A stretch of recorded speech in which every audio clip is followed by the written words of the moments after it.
So, honorable members, penalties. Dr. Lotrit, I'm now is inviting hand hands. up. Dr. Lotrit, so far. Okay, Dr. Lutrick. Thank you, Chairperson. We have now listened to the arguments in mitigation and arguments for aggravation. One of the points made by the advocate for the affected members is that they represent their communities and that they would be denied that opportunity. Chairperson, I think we have to understand as well that if you have that responsibility of representing a community, you actually have a greater care and duty on you to represent their rights by your behavior.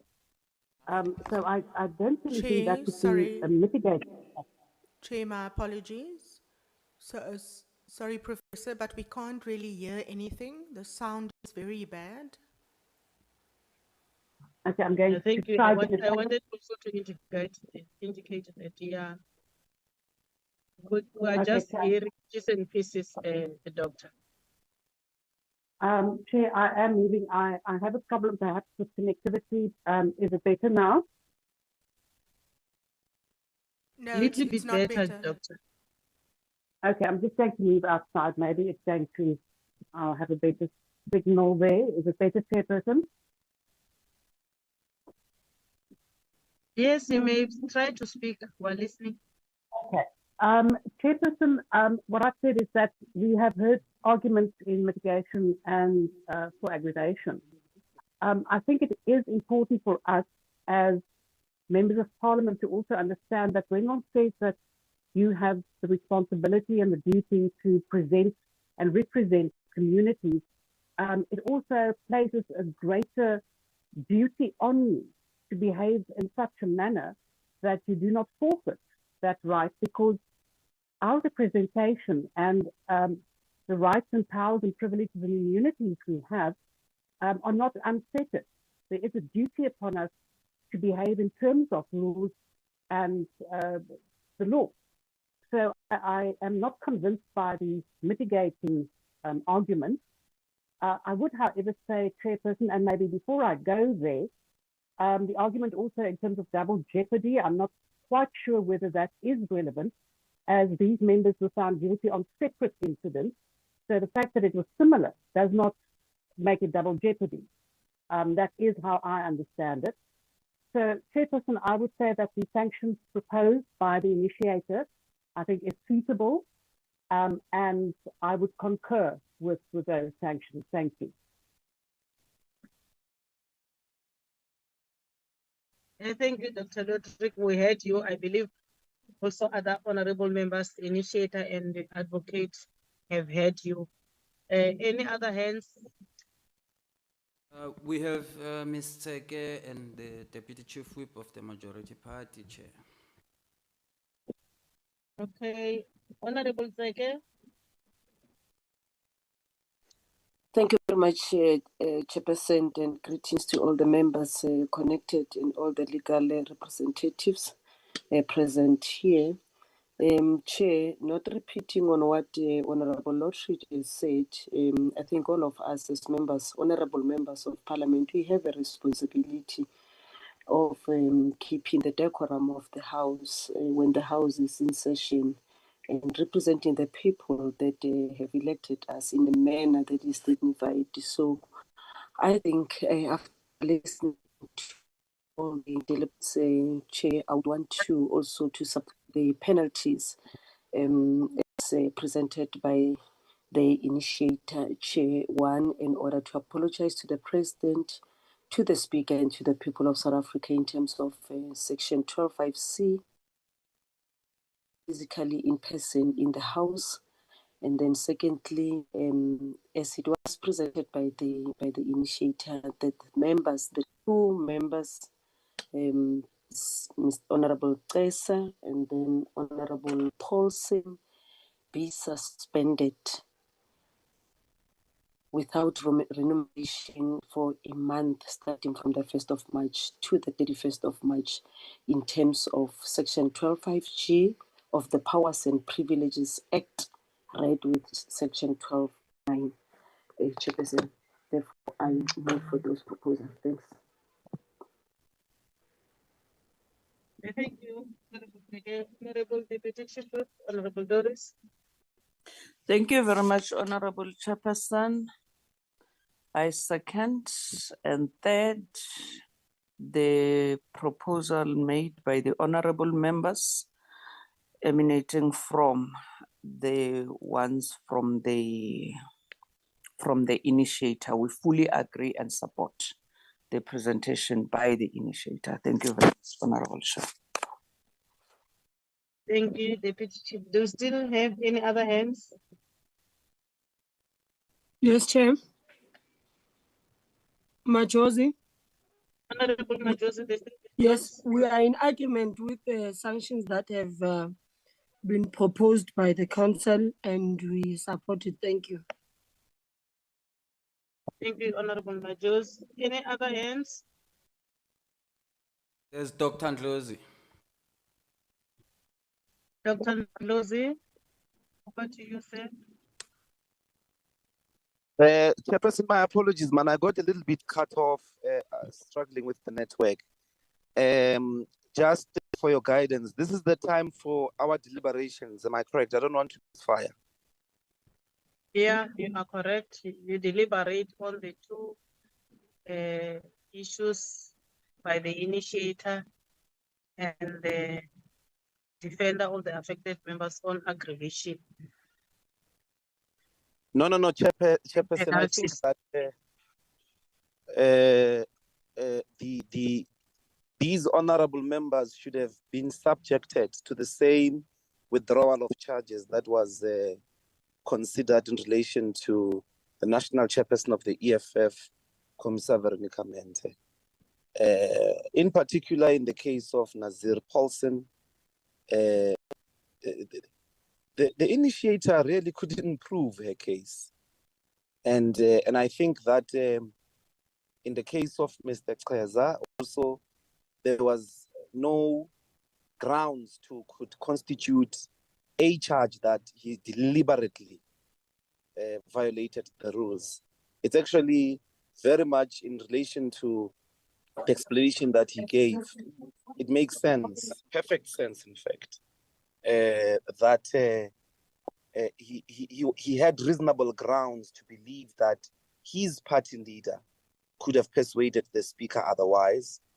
He had reasonable grounds to believe that the leadership, which is recognized by Parliament for that matter, and I saw the initiator trying to mock that particular structural organization of Parliament. We've got whips, we've got party leaders that are even considered different with remunerations. All of us work through these party leaders, through these whips.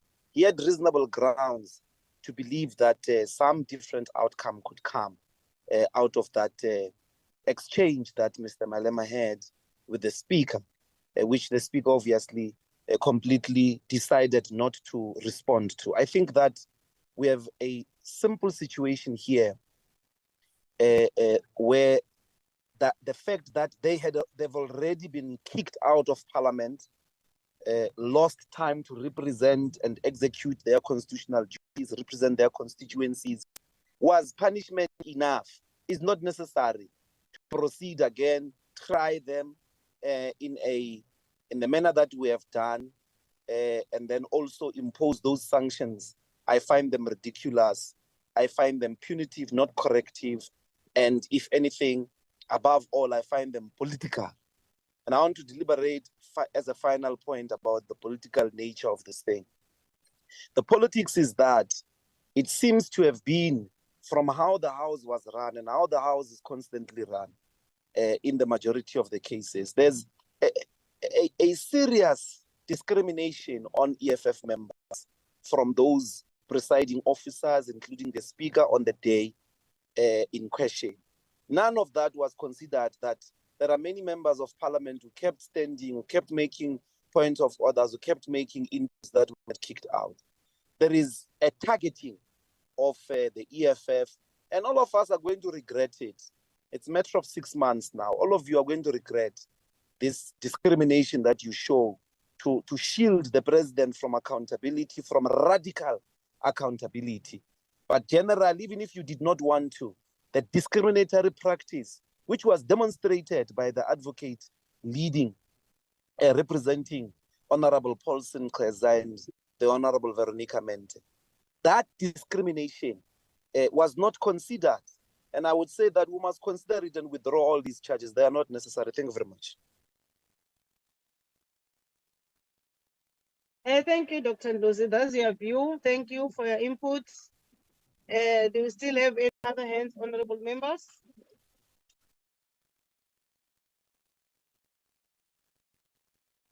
Yes, Chair. Dr. Tapu. No, thank you, Chair.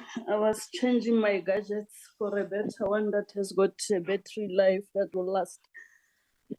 Chair, I have listened to the deliberations on aggravating circumstances, mitigating factors, and having participated also on these matters before us. I think one, we must consider the level of this, for lack of better word, misconduct where it happened. This is a national parliament where the country looks up to, for an exemplary leadership. Now, if we put the integrity of parliament at a level that these distractions usually does, Chair, it gives me a problem. The members that have been found guilty here are members that represent constituencies at the highest level of government, probably leaders in their own right in the organization they represent.